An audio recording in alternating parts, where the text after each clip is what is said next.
Fiscal Responsibility Commission. Expectedly, we should have the General of the Federation office. We also should have the Accountant General's office in attendance today. But I can see the team from the Fiscal Responsibility Commission fully represented, and I will ask them to introduce themselves. Keeping the team from the Central Bank. No, we can't. It's not the. Are you the head of the? No. I'm not talking about the Minister of Finance, who we were told has been there for quite a while. I was suspecting that they were going to take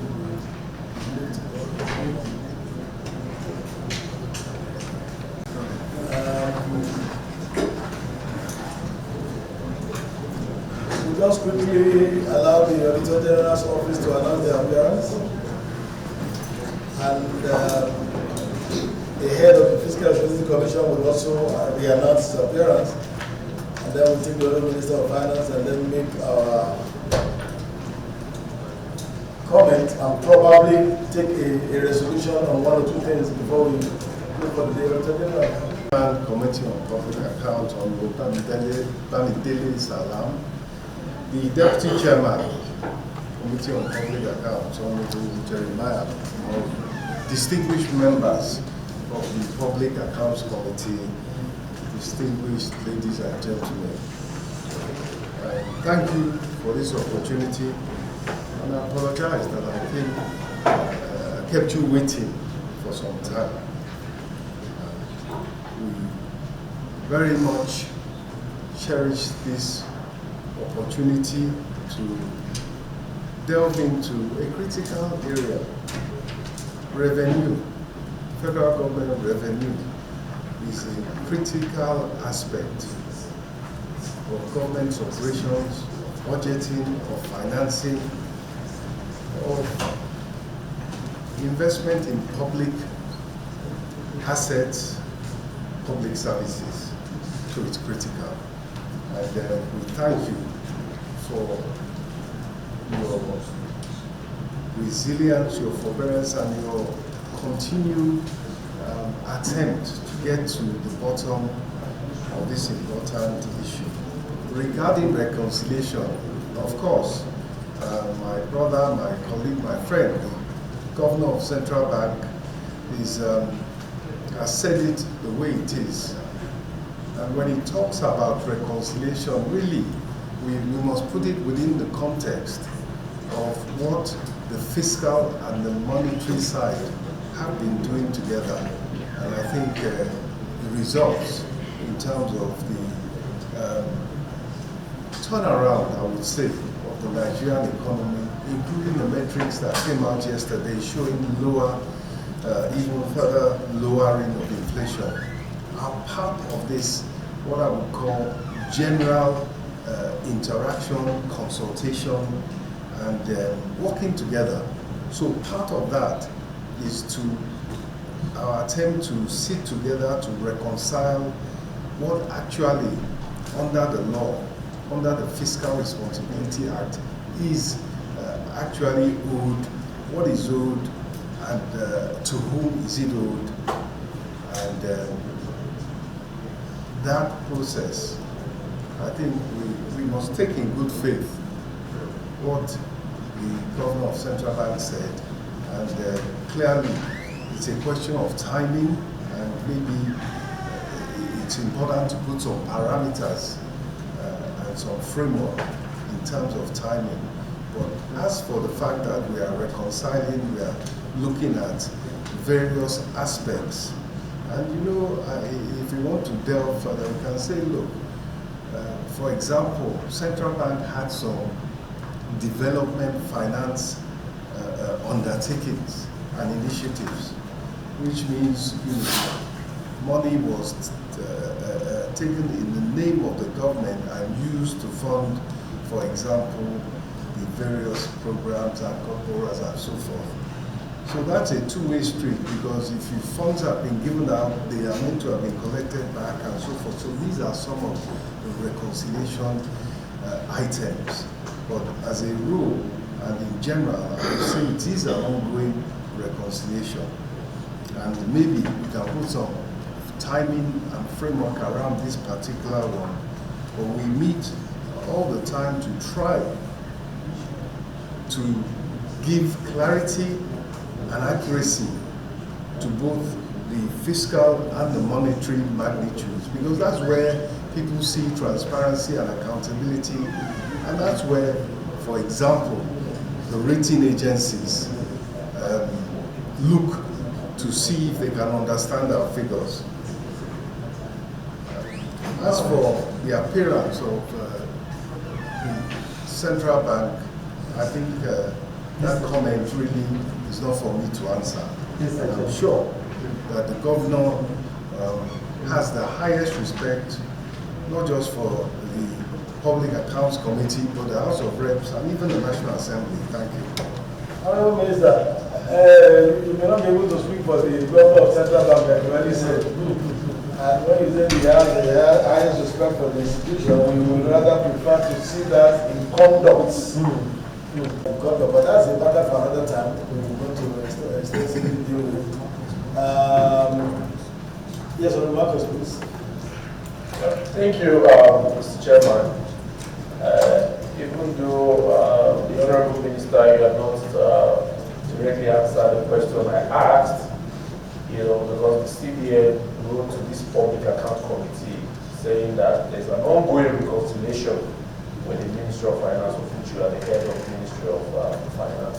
But in your speech or remark, you have just made some revelation that yes, even though the CBN is serving the responsibility of carrying out some financing, whether appropriated or not, so to speak, from what you have said, but it is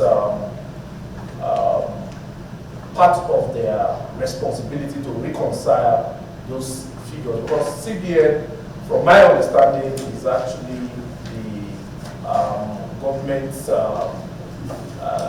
institution that helps to warehouse the funds of the government. As the Minister of Finance, you help to coordinate all the expenditure of government. And the question here is that there are remittances that the CBN have not,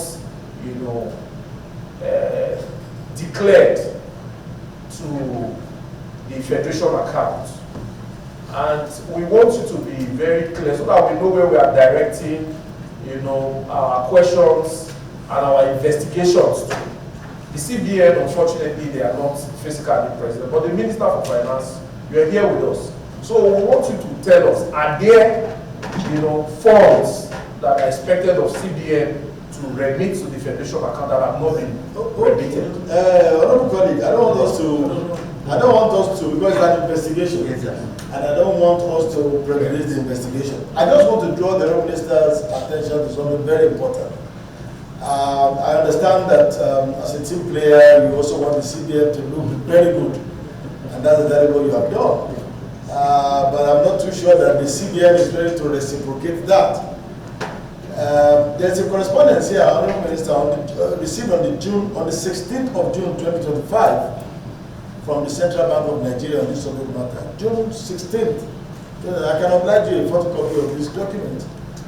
And the second paragraph of this correspondence has shifted the blame on the delay of reconciliation on you by the CBN. It says, however, after saying why they have not been able to appear and submit all the necessary documents, they say, however, the officials of the Ministry of Finance have reiterated that they are awaiting the decision of the Honorable Minister of Finance on the subject. That's after we have written the CBN to ask consistently for them to give us a position, because when something is provided for by law, and the law does not give a discretion on whether people should obey or not, it becomes difficult for us to now want to subject that to the whims and caprices of any public official. And that is where the problem comes from. The Fiscal Responsibility Act is a law of this Parliament, and it has a schedule of agencies of government subject to the provision of remittance of a percentage of the operating surplus at the end of every year. Don't forget, we are talking about 2022 here. We are not talking about 2023. We are talking about 2024. This is the end of 2025. And we don't have a record of the CBN, remitting even 1% instead of the 80% that is on top. Let's hear from the Fiscal Commission. Just quickly, please. Just give us a. That the history between the CBN and the Commission over time has not been very dissimilar with the experience of the committee as stated by the chairman, in the sense that we appreciate the CBN as one of the very prominent corporations listed to the schedule of the Act, and for that reason they are subject to the provisions of the Fiscal Responsibility Act with regard to the issue of remittance of operating surplus, specifically as mentioned here, even though the issues that the chairman has raised goes beyond just operating surplus. We just want to say that it's unfortunate that the CBN is not here. We would always treasure an opportunity to engage with the CBN. Even the reconciliation that they mentioned in the letter, we also at the Commission are very keen on having to sit down with the CBN to reconcile any issues that they might have with the operating surplus. But unfortunately, they have not raised any with us, and they have not also responded promptly to our correspondences on some of these matters over time. That has also been a challenge with them. So the figures that have been stated here will still remain so, except they come and say, no, this shouldn't be this, and then we engage. So I don't look as if we're imposing. I can say from my own history memory that some time ago, when the then Honorable Minister of Finance was Mrs. Kemi Adeosun, CBN was invited to the Ministry of Finance for this kind of reconciliation meeting between our Commission, the OAGF, the Auditor General, and one other government agency, I think the Budget Office, I think. And so the CBN came to that meeting, and they virtually worked out on everybody. They said they are giving the government what they feel they can give, and that nobody can force them to give anything. And they actually walked away. And we were shocked at the minister's conference room. I was there personally, I was not told I was there. And then the chair of that meeting then was the former, the OAGF director of revenue at OAGF. So we were like helpless. And I'm sure the Honorable Committee knows some of the constraints with our Act. But the good thing is, from our own perspective, it's a good thing to hear that the CBN is reconciling with the Ministry of Finance. We would love to be part of that reconciliation. That's part of the things that we would want this committee to resolve. And then there is a window. Thankfully, the minister is here in person, and that window with regard to enforcement, which is our own concern here, enforcement, the window is provided by the amendment to Section 22 of the Fiscal Responsibility Act.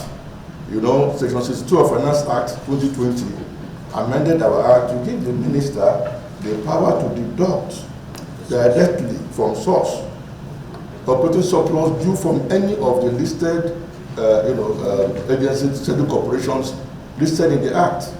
So by the end of the reconciliation, I think the power that the minister has to effect payment is now provided for under the law. It was not there before. In fact, before then, the Commission had no means of enforcing remittance from any defaulting agency. But at least there is a window now. So I think the committee can give a directive regarding maybe a space of time for the requisition to take place. And of course, the minister may have to do the needful, and then we can move on to the next stage. That's just the comment we can make for now. Mr. Chairman, very much. I've carefully, with an open heart, listened to the response of the Honorable Minister for Finance. And I'm sorry to say that his position is not likely to his team playing tactics. It's not likely to help this committee, so we have to do this more ourselves. And I say this with due respect to you. I know your relationship dates back to so many years with the governor of Central Bank, but that's not what we're talking about here. Nigerians are eagerly waiting for results to come from this people's parliament over this matter. And this house is not going to allow for that to be sacrificed on the altar of friendship. I want the Honourable Minister to note that. Also, like the chairman rightly mentioned, the infringements or the breaches here that we're talking about are matters of law. And I think it's important for us to, when we reconvene, to also ask for the office of the Attorney General to be invited. The office of the Attorney General, it's important that we invite them to, because they will be able to help us interpret the law as it is. The law is not ambiguous. It's not ambiguous. Even at that, I know there is no ambiguity. Even we here can interpret. Yes. But of course, but what I'm saying is that because the Attorney General represents the government, the totality of the federal government, in terms of interpreting their own law, maybe by the time we put our position to the Honorable Attorney General, we will agree with us or disagree with us on this matter. Because I know that he's an enforcer too of the laws of the Federation to ensure that every agency of government complies with that law. So I want to implore the House to ensure that we invite the Attorney General of the Federation. Thank you. All right, thank you, Honorable colleague. Honorable colleagues, I don't think we need to belabor this matter unless the Auditor General has any comment you want to make on it. If there is none, I think we should just come to a conclusion and make our decision. Honorable Minister, we appreciate the fact that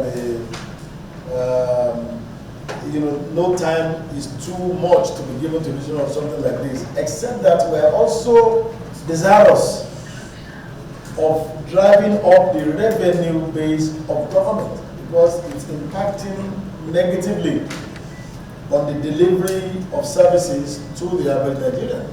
We are concerned, for example, that the 2025 budget, which embodied a lot of hope, had not been substantially implemented, mainly due to the shortfall we have in the expected revenue. And so we will not also want this matter to be a matter that will drag on for too long. Based on the resolution of the House that was passed last week, we're supposed to make our findings and our decisions available for plenary before the end of January of 2026. And on the basis of that, we will be taking the decision here to give a time frame for the conclusion of this reconciliation. That's one.